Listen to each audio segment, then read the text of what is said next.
The one and only Chip Patterson, CBSSports.com, Cover 3 podcast moderator.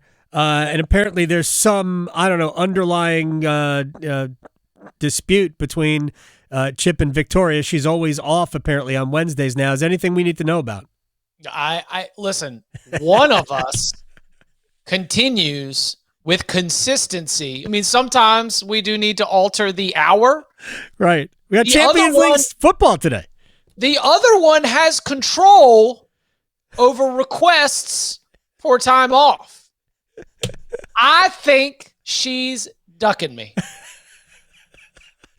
I need to find out what the beef is. Yeah, we'll find out tomorrow. She has to be here. Well, I'll ask her tomorrow. Even know what if I mean, look, I can only assume that this is a relationship that is going to be very hard to fix, you know? It's going to take real effort. Oh my gosh, I'm dying. Chip Patterson is the best. All right, I'm going to start here. I'm calling out the CBS college football poll. Why on earth is Indiana ahead of Alabama? There's nobody that believes that no matter where they play, they could play this game in Bloomington, that Alabama wouldn't be a 2-touchdown favorite.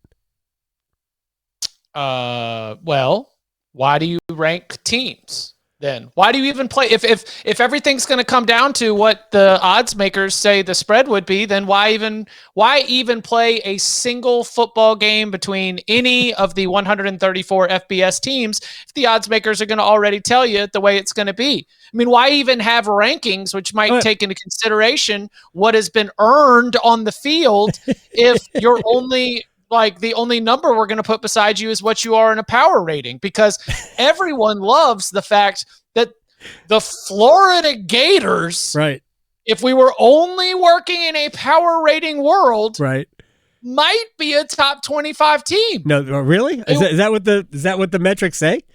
I mean, look, they would be. Let's actually look it up right now. So right now, Florida is about an 11. And that means that if you dropped Florida in the Atlantic Coast Conference, they'd be about Virginia Tech, Louisville range. Okay. That's not great. Let me ask you that. Let me ask the question differently.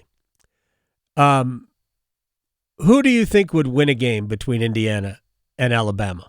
By the way, it's worth pointing out that Indiana's quarterback has a thumb injury, and he's going to be out. He's going to miss the game at Washington. So all the joking I'm doing here about Indiana, might not matter if they lose to Washington and beyond, because their quarterback, who's obviously important, is hurt.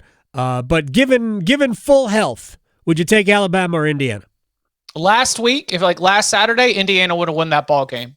If they both played the way that they played, where Jalen Milroe is banged up, where the offensive line has not been playing well, the Alabama offense is cratered and the defense has never been good once, where Indiana is playing with such tremendous confidence in what they do and how they operate, and just went they went wire to wire, putting Nebraska in a locker.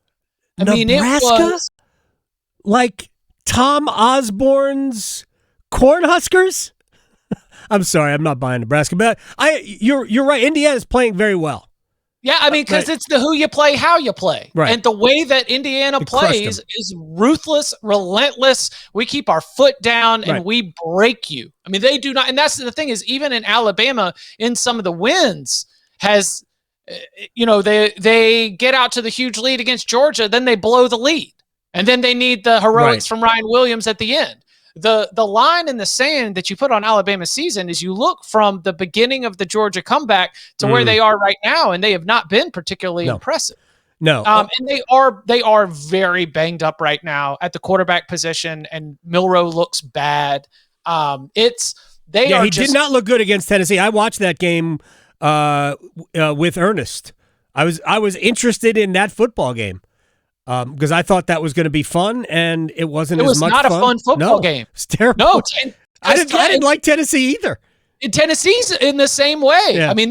That was true, like the JV go out to play before the varsity, when they had Alabama and Tennessee playing to lead into Georgia, Texas, because Alabama and Tennessee have talented players.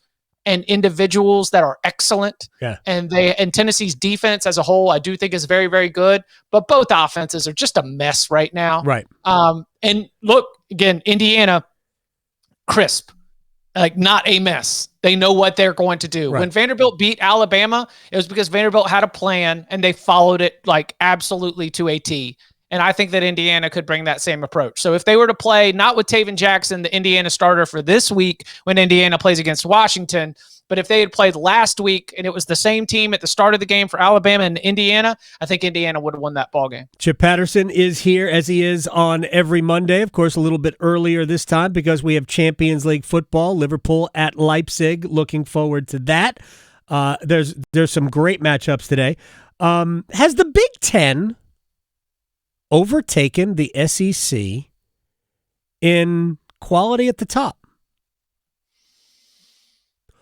Or are we just ranking Oregon, Penn State, Ohio State higher? I believe I've stumped Chip Patterson. Yeah, because what you've got with the Big Ten, like the Big Ten is the most perfectly tiered conference in major college football. The Big Ten has about 4 teams, 3 to 5 teams at the very, very top. They've got like a next group, which are all really good teams, about 4 or 5 teams, and they got a next group, which are teams that are everybody underachieving. It's like you're either underachieving or overachieving, right? Based on where you are in that third tier. And then there's the bottom of the conference where you can join Purdue and where Rutgers is spiraling right now. Right. Like Rutgers, Northwestern, Purdue, like those teams are very much at the bottom. Like there is a better. Never mind. I don't want to feel like getting canceled over. There is a caste system that is strong in the Big Ten. Nice. Everybody seems to know their roles. And so to try to compare it to the SEC, I think the SEC is far more muddy, where we've got teams like Missouri, which you just don't know what to make. I mean, right. I don't think they're great, but when they play bad teams, they absolutely wallop them.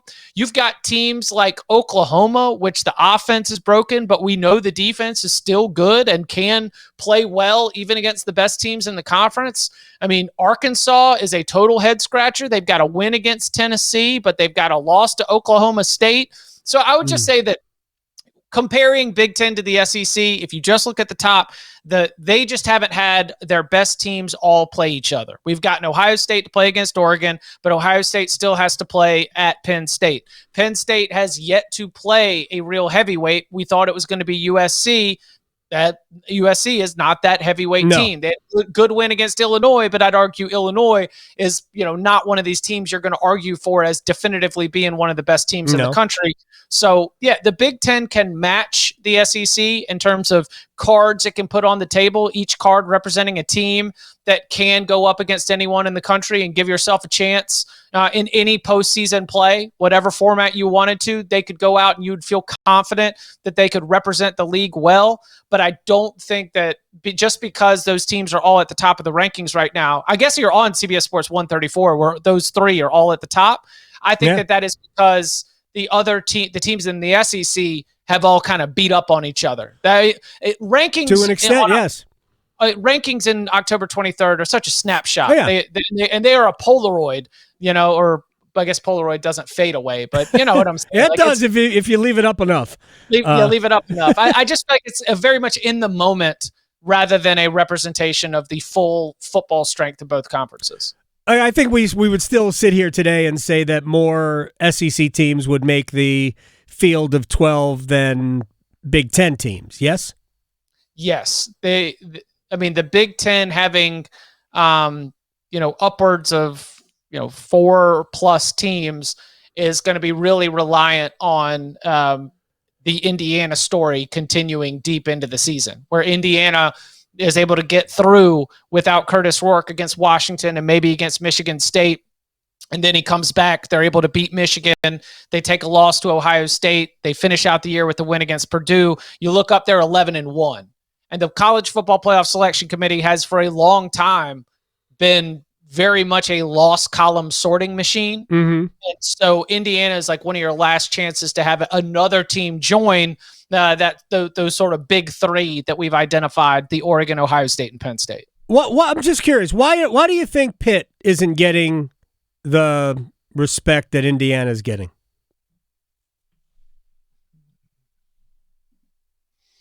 They could. I mean, you outside of the league, and granted, it was sort of in comeback crazy fashion. They won at Cincinnati and beat West Virginia. Yep. Neither of those teams are awesome Big 12 teams, but I don't think they're also awful Big 12 teams. And look, they're the teams that they have already beaten in the ACC are, again, they are not world beaters like North Carolina and Cal and things like that. But I'm not suggesting that they are awesome. But when we get to the fake, field of 12 projections, Pitt's not even a thought.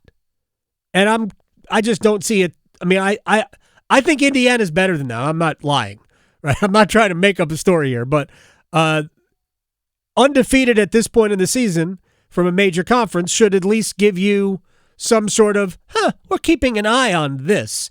Not to mention Pitt's going to have a chance to take some swings at some of the big boys before we coming down the stretch. Yeah, and I would argue that Pitt is in that position of we're keeping an eye on you. Okay, I mean, like they're not getting.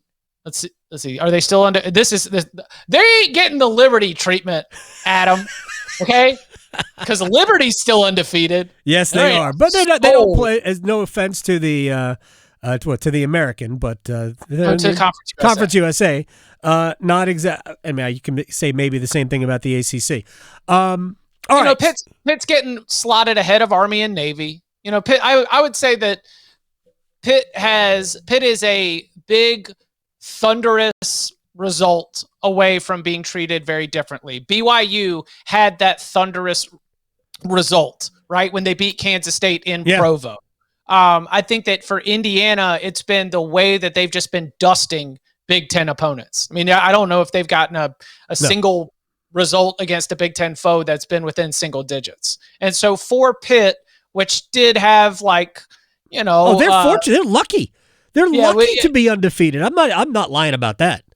Yeah. Right. So I would say that Pitt is if you are looking for Pitt to be slotted by the AP top 25 poll voters in a we've got our eye on you situation, then I would argue that Pitt, currently ranked at number 19, is very much a we've got our eye on you situation. So Miami is slowly making believers out of people. It's funny because their games have been so wild, and we had the miraculous comebacks at Cal. The crazy win over Virginia Tech. I think it has allowed people to pump the brakes on him, right? But Cam Ward, if this were being played in another league, I think we would be completely all in on Miami and Cam Ward as not only a Heisman contender, but the favorite. I don't know that he's the favorite. Who do you think the Heisman favorite is? So it's Ashton Genty, because if Ashton Genty breaks Barry Sanders' record, right, then that's that. I think, I know you're a Heisman Trophy voter still, I am. right? Okay, yeah. you did your re-up when they came knocking. Yes, they sent me 6 emails, and they're like, "Will you please bleeping respond so we know you're going to vote?" Yeah, listen, I followed the instructions. It comes right away. I send them my blood, which, as we all know, Heisman voters have to go through a DNA test, blood samples, hair, and the like. I sent them my dog's blood, though. I just I'm messing with them.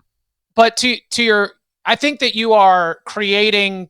I think you're creating a slight that does not exist when it comes to Cam Ward. At FanDuel Sportsbook, I'm creating it for Miami, and in relation to Cam Ward, where you can make every moment more. Cam Ward is the co-favorite for the Heisman Trophy right now with Ashton Genty at 2-1, which is a bonkers number to have on October 23rd when you consider how many Heisman trophies are won in November with just whoever plays well in November. Because while you and I are watching college football, there are plenty of Heisman voters that are going to be thinking about the Dodgers and the Yankees for the next 2 weeks, and then they'll get around to paying attention to college football. They won't. They just like to vote. They won't pay attention to college football at all. But to me, Travis Hunter's the best player in the country, but he's had some health issues. Right.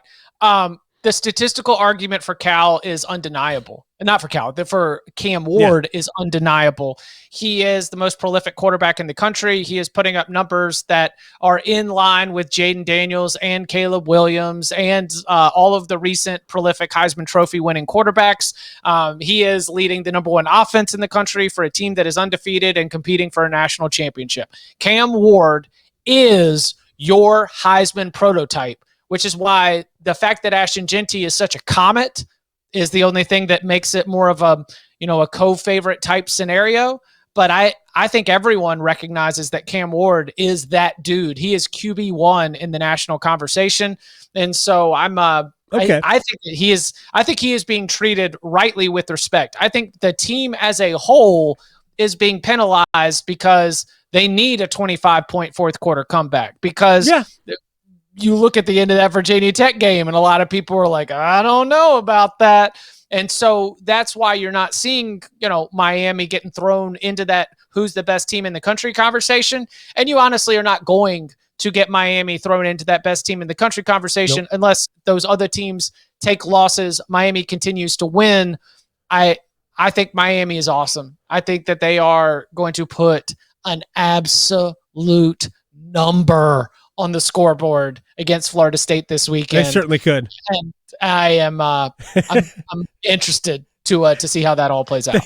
They certainly could. It all depends what kind of statement they want to make. But look, they're super fun to watch, but they are also not good defensively. And, Mario's look like a Big 12 team to me. So we're in year 3 with Mario. Yeah. His first year as Miami's head coach at home, 45-3 Florida State. Oh, okay. I think Mario will not call the dogs off. Beautiful. I think if given the option, he will not kneel. God, no. What a tough run this has been for Mike Norvell this year. All right, Chip Patterson, you are the best. CBSSports.com, Cover 3 podcast. Liverpool and Leipzig today. Who do you got? Liverpool. Thank you. Come on. Thank you. You cannot trust Leipzig. Up the Reds. Oh, they're tied. They're joint top in Bundesliga, but like some of these teams in the in whatever league, Liberty, they ain't played nobody. All right. Sorry. So real quick. I mean, I know you got to hit it, but I don't love new Champions League format. Oh, I do. I'll talk about this next time. Okay. I love the new format. I hate the fact they're playing more games, but I love the new format. Get rid of games somewhere else. I miss the dumb little rivalries that you would have within your group for like 4 months. You get embarrassed. He's like, all right, well, we're going to get them back at their house, and you just kind of like you'd build out this little mini hate session before you pick them out and throw them into the bracket. I think the new Champions League is good. All right, take care.